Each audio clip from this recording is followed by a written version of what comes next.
Dimensional infusion. तिच्या स्वर्गीय चाव्यांसह, तिचे हवेतील सूर, तिचे अग्नीचे पडदे, सामियन जी ती थोर एओलियन लायरा, तिच्या सातपट पट्ट्यांमधून वर उठत पृथ्वीपासून निश्चित ताऱ्यांपर्यंत.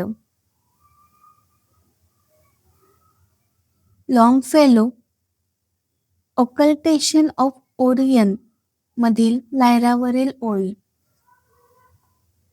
सर्व चेतना आणि ऊर्जा एकेकाळी एकात्मिक समष्टीमध्ये इंटिग्रेटेड होल मध्ये विलीन होती. या समष्टीला स्वतःच्या पैलूंची जाणीव होती, परंतु ती वैयक्तिक जाणीवेपेक्षा वेगळ्या प्रकारे होती. पृथ्वीच्या सध्याच्या विकासक्रमात आधी स्वतःला, नंतर समाजाला आणि शेवटी समष्टीला जे सर्व काही आहे किंवा देव आहे असे ओळखले जाते, तरीही सेपरेशन, पृथक्करण निर्माण होतेच. स्रोतापासून वेगळे होणे हा एक भास आहे, इल्युजन आहे. हे इल्युजन म्हणजे एक असे साधन आहे जे समष्टीला पुन्हा स्रोतात विलीन होण्यासाठी आवश्यक असलेले सर्व धडे आणि आव्हाने प्रदान करते, ज्यांचा अनुभव घेणे गरजेचे आहे. स्रोतापासून झालेल्या या विखंडनापूर्वी, फ्रॅगमेंटेशन पूर्वी, समष्टी ही आयामी वास्तवाच्या म्हणजेच डायमेन्शनल रियालिटीच्या दुसऱ्या एका सप्तकात ऑक्टेव्हमध्ये अस्तित्वात होती. या एकीकरणाच्या क्षेत्रातून जे काही अस्तित्वात आहे त्या सर्व घटनांना आश्चर्य वाटले की विखंडित होणे आणि एकात्मिक अस्तित्व तात्पुरते विसरणे नेमके कसे असेल. या विचाराच्या शक्तीने सामूहिक पातळीवर एक विखंडन निर्माण करण्यास सुरुवात केली. या विखंडनातून निर्माण झालेले भास म्हणजे विस्फोरणाचे एक आव्हानात्मक रूप असेल, ज्यामध्ये जाणीवेला पुन्हा एकत्र येण्याची आठवण जागृत करावी लागेल. ज्याला आपण सृष्टी, क्रिएशन म्हणतो, ते खरोखर हे विखंडनच आहे, किंवा अधिक वर्णनात्मक सांगायचे तर डायमेन्शनल इन्फ्युजन आहे. विखंडित अस्तित्वाबद्दलच्या समष्टीच्या सुरुवातीच्या कुतूहलानेच प्रत्यक्ष वास्तव निर्माण झाले. त्यासाठी दृष्टिकोन, केंद्रबिंदू किंवा फ्रिक्वेन्सीमध्ये बदल करणे आवश्यक होते. समष्टीचा एक भाग म्हणून वैश्विक कुटुंबाचे, गॅलेक्टिक फॅमिलीचे काही पैलू अंशतः त्यांच्या विकासाला मार्गदर्शन करणारी रूपरेखा, ब्लूप्रिंट तयार करण्यासाठी जबाबदार होते. म्हणूनच आपणच देव आहोत या विधानाला एक व्यावहारिक आणि सार्थ अर्थ आहे. जी ब्लूप्रिंट आखली गेली होती त्यामध्ये अनेक वेगवेगळे विचार होते. यात सुरुवातीला अशी धारणा होती की ध्रुवीयता, पोलॅरिटी आणि विखंडन हाच एक नियम किंवा सर्वसामान्य गोष्ट असेल. रूपरेषेमधील संकेतीकरणाने प्रत्येक तुकड्याला किंवा आत्म्याला मुक्त इच्छा, फ्री विल वापरण्याचा पर्याय दिला. आव्हान हे होते की प्रत्येक जाणीवेकडे ही मुक्त इच्छा आहे हे लक्षात ठेवणे. जितकी जास्त मुक्त इच्छा वापरली जाईल तितकी जास्त दैवी स्मृती जागृत होईल. जेव्हा एखाद्या ध्रुवीकृत वास्तवाचा सामना करावा लागतो तेव्हा मुक्त इच्छा हीच मुक्तिदाता बनते.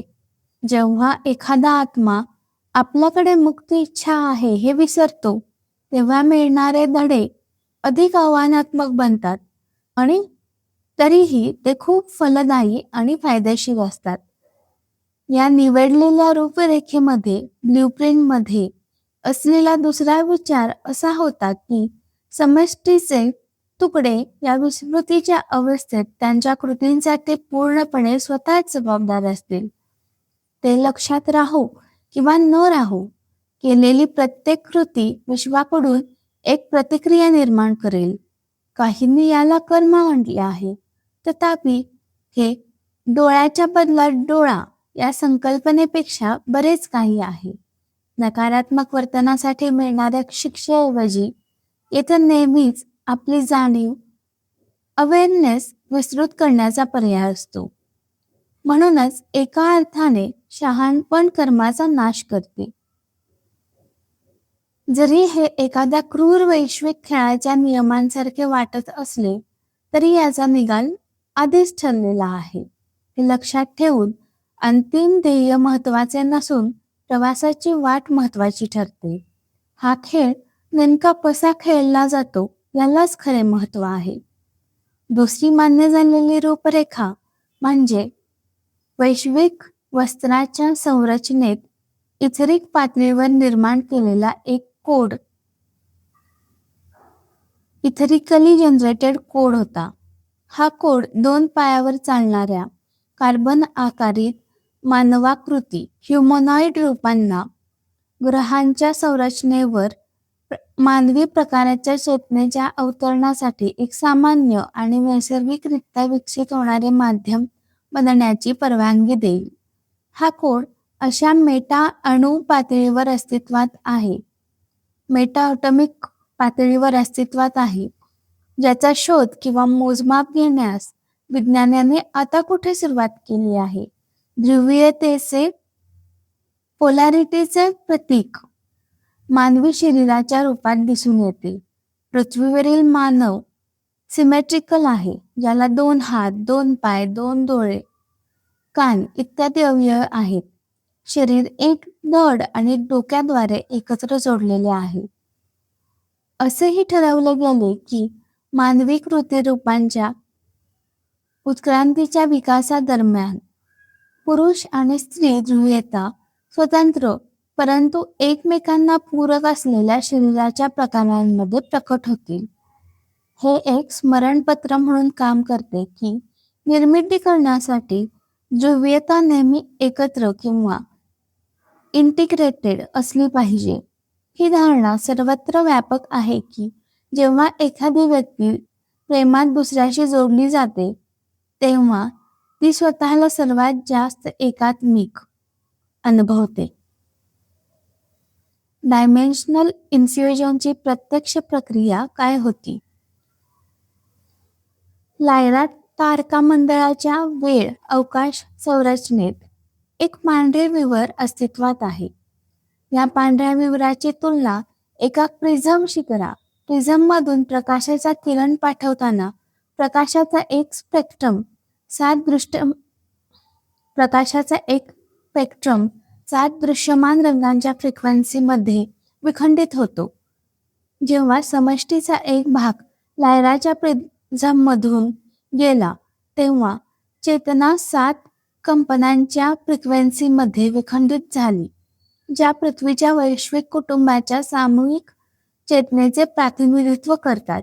प्रत्येक तुकडा या सर्व वेगवेगळ्या फ्रिक्वेन्सी किंवा घनतेवर डेन्सिटीजवर सचेतन झाला. या फ्रिक्वेन्सी पूर्वी समष्टीमध्ये समाकलित असल्याचा अनुभव घेत होत्या. जेव्हा पांढरा प्रकाश एकत्र असतो तसे जेव्हा समष्टीचा हा भाग प्रिझममधून गेला तेव्हा तो 7 सचेतन फ्रिक्वेन्सीच्या रूपात प्रकट झाला. चेतना देखील विखंडित झाली आणि बिग बँग सिद्धांत प्रतिकात्मकरित्या सुचवतो त्याप्रमाणे हे तुकडे एकमेकांपासून दूर गेले. त्यामुळे प्रत्येक तुकडा खूप वेगळा, अगदी एकटा असल्याचा भास निर्माण झाला. समष्टीला हे समजले होते की या अनुभवाचा उद्देश पृथक्करणाच्या सेपरेशनच्या बिंदूपासून पुन्हा एकत्र येण्यास शिकणे हा होता. पण कसे? वैयक्तिक आत्मे किंवा गटांच्या रूपात या तुकड्यांनी नुकताच निर्माण झालेल्या विश्वाचा शोध घेतला. डायमेन्शनल इन्फ्युजनने केवळ जाणीवेचे विखंडन केले नाही तर भौतिक वास्तव बनवणारे तारे, ग्रह, वायू आणि रेणू देखील तयार केले. तथापि भौतिक वास्तव हे विखंडनातून निर्माण झालेल्या ऊर्जेच्या फ्रिक्वेन्सीपैकी केवळ काही मोजक्या फ्रिक्वेन्सीचे प्रतिनिधित्व करते. विज्ञानाने शोधून काढल्याप्रमाणे द्रव्य मॅटर ही एक विशिष्ट गतीने कंपन पावणारी घनीभूत ऊर्जा डेन्सिफाईड एनर्जी आहे. विश्वाचा प्रत्येक पैलू ऊर्जेने बनलेला आहे. पृथ्वीच्या तंत्रज्ञानामध्ये वास्तवाचे काही विशिष्ट भाग कसे मोजावे हे अद्याप शोधले गेलेले नाही. जर तंत्रज्ञानामध्ये ही क्षमता असती तर वेळ, अवकाश आणि आयामांचे डायमेन्शन्सचे अगणित दरवाजे दिसले असते. सध्याच्या काळासाठी पृथ्वीचे वैश्विक कुटुंब लायराच्या प्रिझममधून जात असताना ज्या 7 फ्रिक्वेन्सी स्तरांमध्ये विखंडित झाले त्यांचा खाली वेध घेतला जाईल. या बिंदूपासून पुढे डेन्सिटी हा शब्द फ्रिक्वेन्सी स्तरांच्या संदर्भात वापरला आहे. पहिली घनता फर्स्ट डेन्सिटी, एक बिंदू म्हणून जाणीव, भौतिक द्रव्य फिजिकल मॅटर. हा फ्रिक्वेन्सी स्तर सर्वात मूलभूत आहे. हे अणू आणि रेणूंच्या निर्मितीसाठी द्रव्य आणि ऊर्जा प्रदान करते. खनिज आणि पाण्याच्या मूलभूत जीवन प्रणाली उदाहरणार्थ सर्व पहिल्या घनतेच्या फ्रिक्वेन्सीवरून कार्यरत असतात. मानवामध्ये देखील ही फ्रिक्वेन्सी असते. ही मूलभूत अनुवंशिक संकेतांची जेनेटिक कोड्सची रचना करते. दुसरी घनता सेकंड डेन्सिटी, एक रेषा म्हणून जाणीव, जैविक द्रव्य बायोलॉजिकल मॅटर, गट किंवा प्रजातीच्या ओळखीचा विकास development of group or species identity. दुसऱ्या घनतेच्या कंपनाद्वारे व्यक्त होणाऱ्या जाणीवेकडे आत्मजाणीव किंवा इगो नसतो. वनस्पती आणि प्राणी जगतातील बहुतेक प्रजाती येथे अस्तित्वात आहेत, तथापि त्यांचे घनतेमधील स्थान अहंकाराच्या उपस्थिती किंवा अनुपस्थितीसह इतर अनेक अतिरिक्त घटकांवर अवलंबून असते. तिसरी घनता थर्ड डेन्सिटी, त्रिमितीय जाणीव व्हॉल्युमेट्रिक अवेअरनेस, इगो, गटाची ओळख गमावणे, वैयक्तिक ओळखीचा विकास, वर्तमान जाणीव राखून ठेवून भूतकाळ ठेवण्याची आणि भविष्याची जाणीव ठेवण्याची क्षमता. ही अशी घनता आहे जिथे मानव जीवांचा उदय होतो. हे एक असे कंपन आहे जे पृथक्करणाचा सेपरेशनचा भास निर्माण करते आणि म्हणूनच जागृतीकडे अवेकनिंगकडे जाण्याचे आव्हान उभे करते. सध्या मानव चौथ्या घनतेच्या वास्तवात संक्रमण करत आहे, ज्यामुळे मानवी वंश ज्या अनेक बदलातून जात आहे त्याचा अंदाज लागतो. ही ती फ्रिक्वेन्सी आहे जी समष्टीपासून सर्वात जास्त पृथक्करण व्यक्त करते.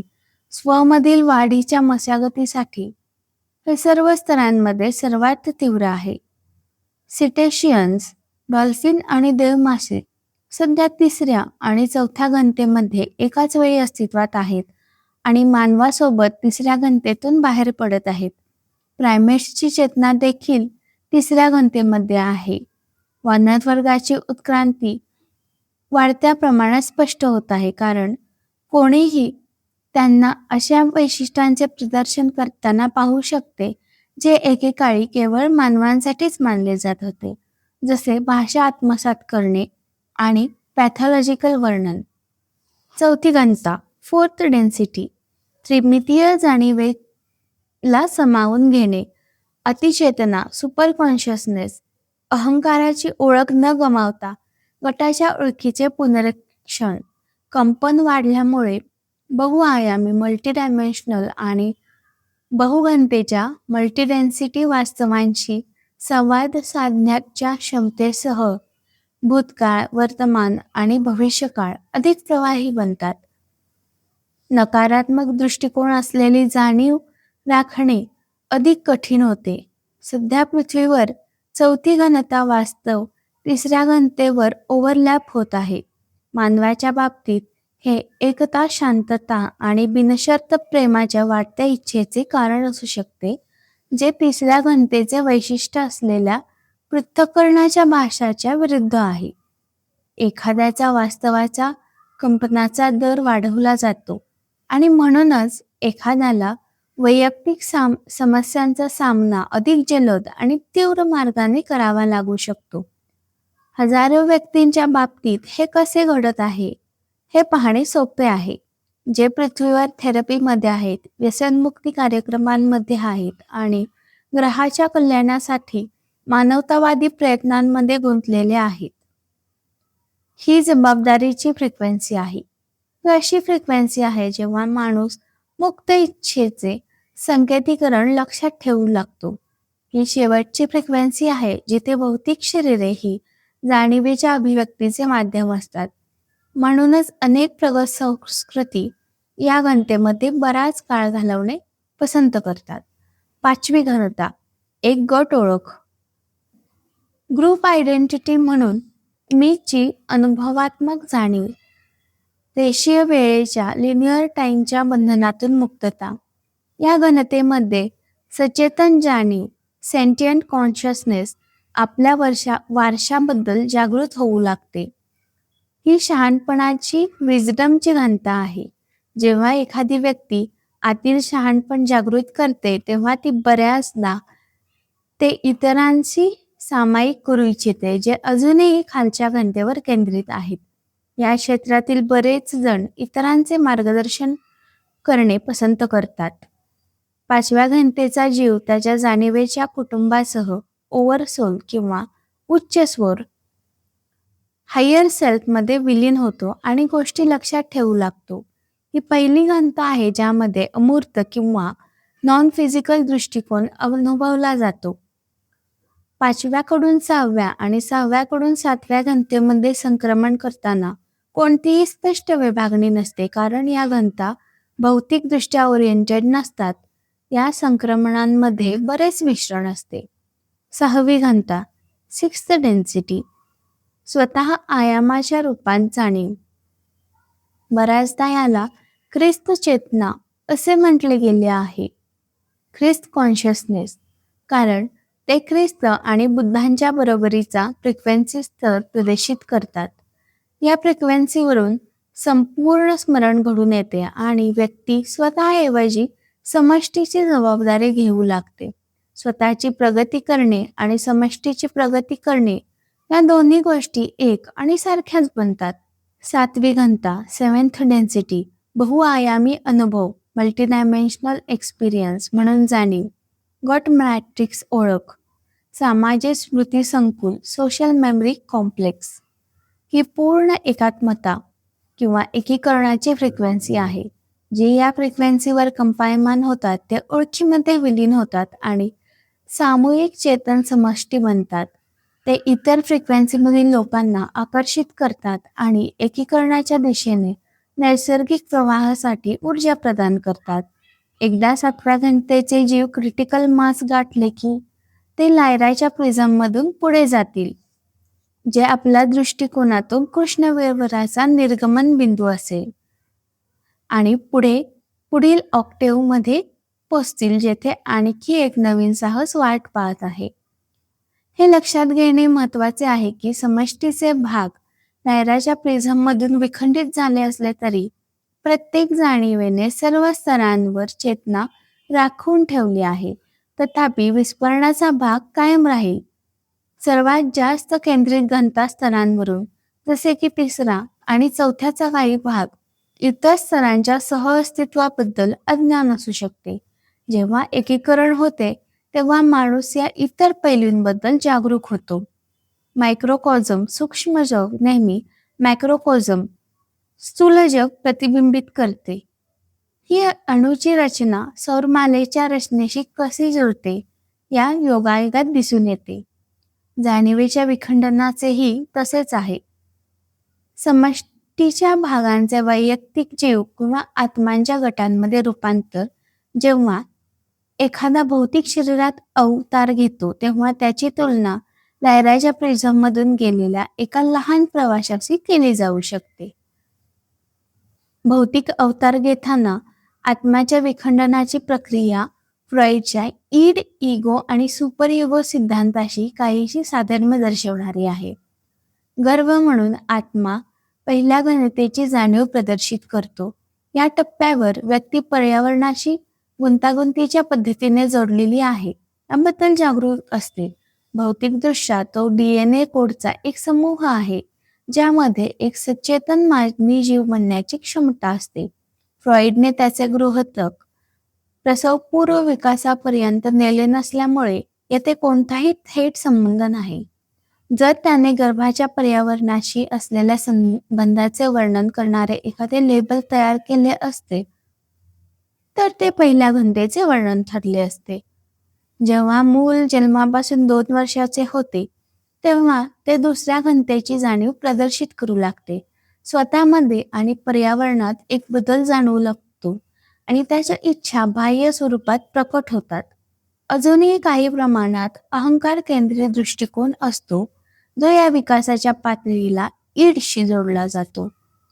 मुलाच्या दुसऱ्या घनतेच्या कल किंवा वैशिष्ट्याला तिसऱ्या घनतेपासून वेगळी करणारी गोष्ट म्हणजे स्वतःमध्ये आणि पर्यावरणामध्ये भेद करण्याच्या स्पष्ट क्षमतेचा अभाव.